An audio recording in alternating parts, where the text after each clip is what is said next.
友早安！10月来了 ，Drop a Pumpkin， 丢掉一个南瓜重量的挑战来咯，加上7天的高强度间歇运动挑战，是我最喜欢的物理治疗师 Docjenfit 所启发。它是英文的，如果你有 sign up 的话，你可以直接看；那如果没有的话，你可以看我今天做的中文版。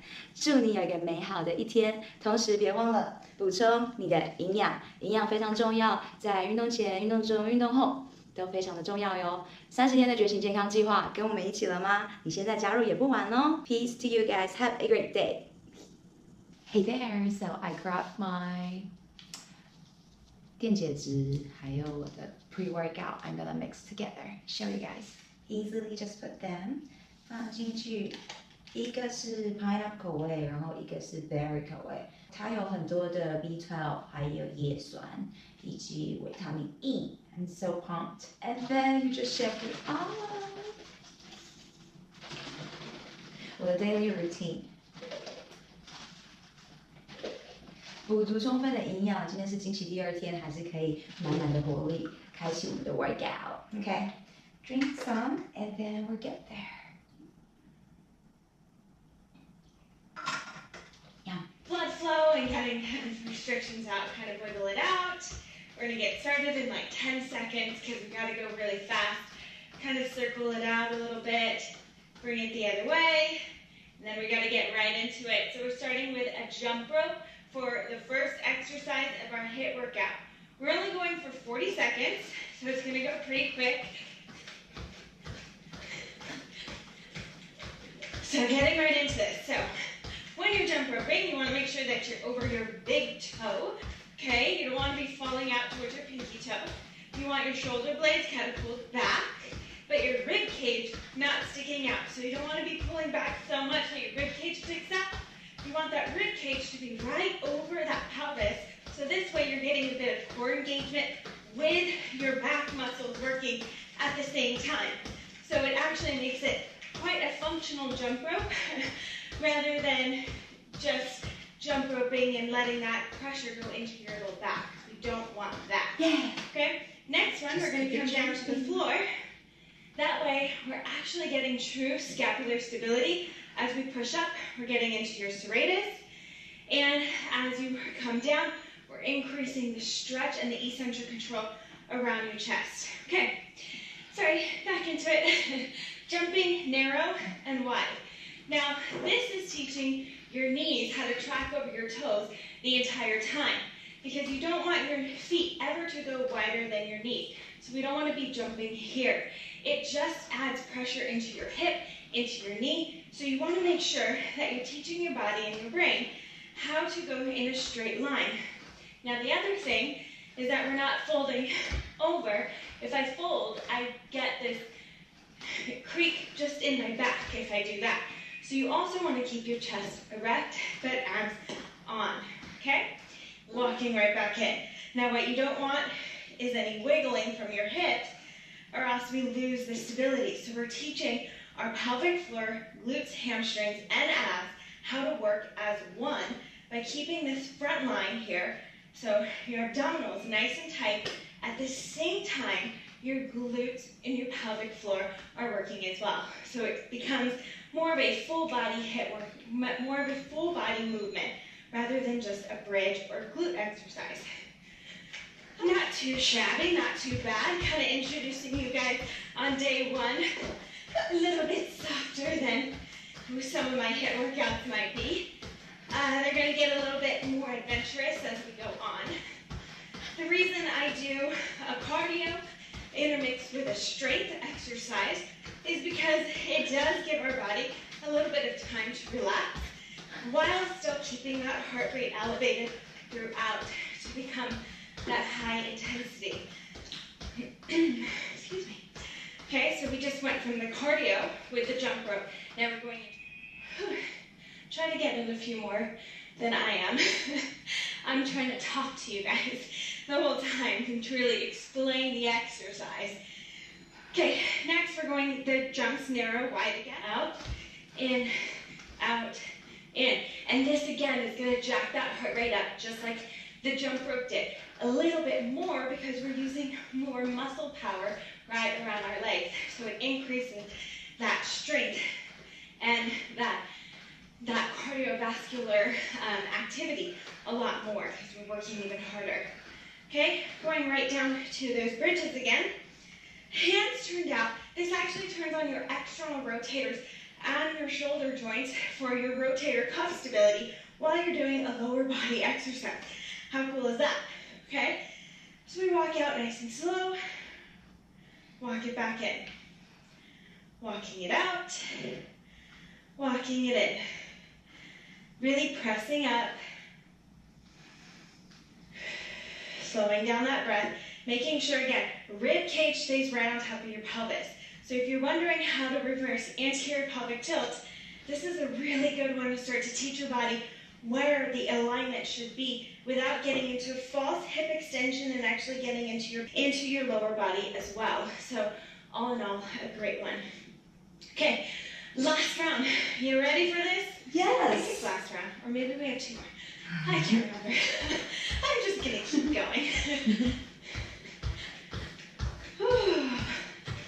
So again, making sure you're jumping right off your big toes.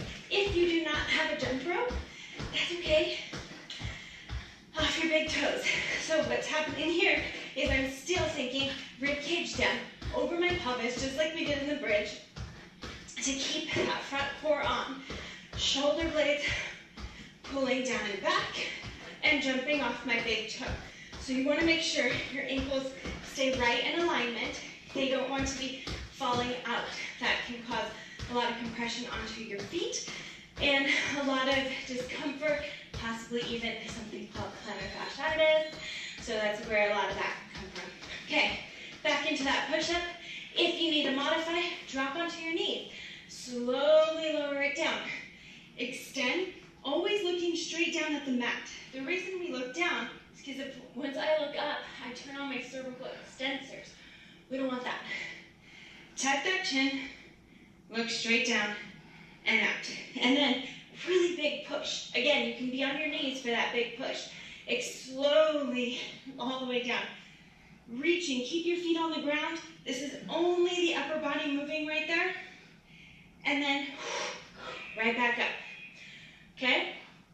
Back into narrow and wide jumps.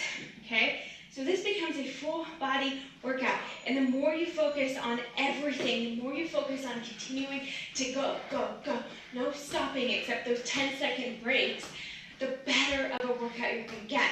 So whenever we do anything, it's up to us to make it hard.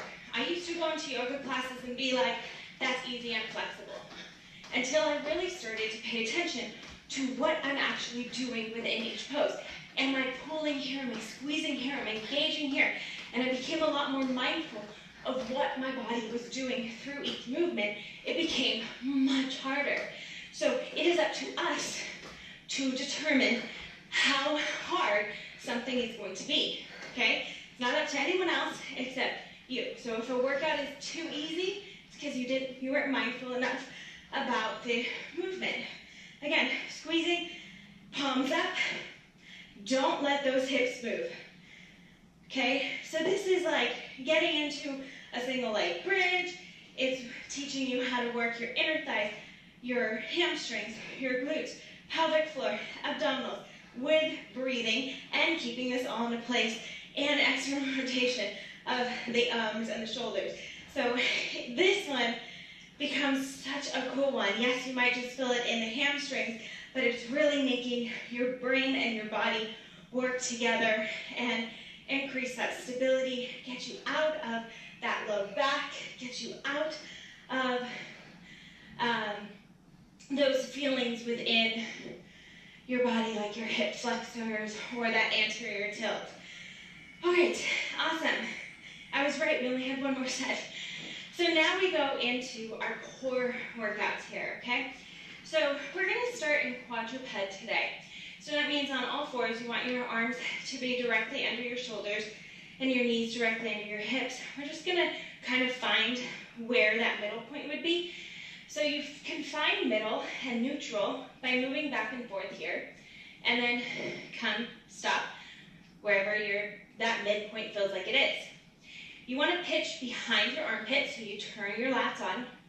You want to pull the ribs down and together, and you want to feel like you're squeezing and pulling, not just sucking the belly button in, but actually tightening hip bone to hip bone.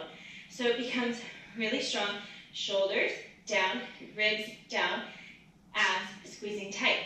From here, we're going to extend one leg out and bring it back.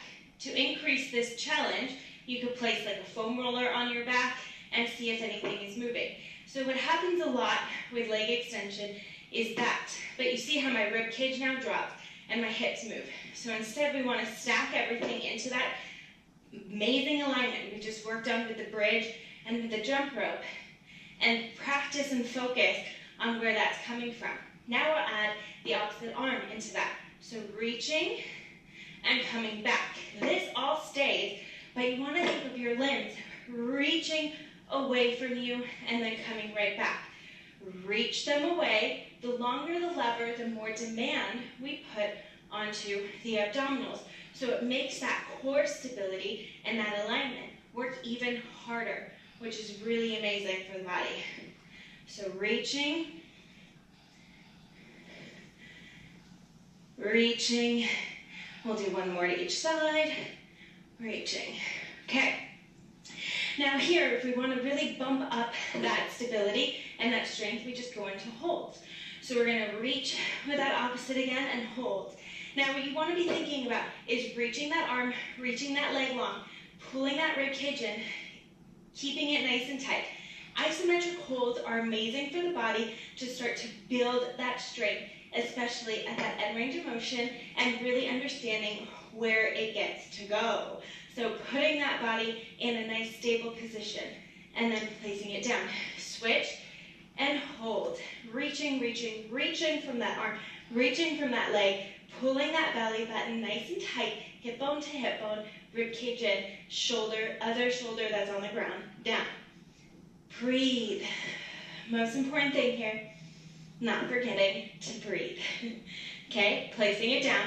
Now we're going to hover and hold the opposite way. So tuck your toes underneath you, shoulders down, rib cage in, and we're just going to hover the knees. So the knees are barely hovering off the floor, about an inch. As you breathe out, you're tightening those abs even tighter. So this should get real hard if we're nice and breathing slowly, really thinking about those abs. Okay? Now we're going to try to twist it out a little bit. So I'm going to twist onto my foot, bring my knee toward my opposite hand, and then come right back in. And then twist and come back. Twist and come back. Twist and come back. So we're kind of teaching the body how to move in that rotation, but it's kind of rotating along the whole body. Then we're going to increase this a little bit more. Can't end it yet. So now I want you to extend your feet out, hold. Now reach one knee in and extend it out underneath you, and then come back. So this is the last little burner. In, extend it out, squeeze those inner thighs, and then come back. What you're trying to do is not move from the chest this time. So instead of moving from the chest stays down to the ground, and we're getting a twist right through those obliques, pulling up into that pelvic floor and transverse abdominis at the same time as we pull into adduction and stabilization on the bottom leg. Whew. Breathing. Let's try one more on the other side. And then coming down. Oh, it's tough. Thank you guys for joining me on day one. I hope you enjoyed it. Repeat it as many times as you want. 大家做完了吗 Our day one HIIT core workout by Docjenfit. So awesome. Just 15 minutes. 15分钟而已，就可以让你活跃起来。我的肩膀现在已经起火了。Have a good one, guys.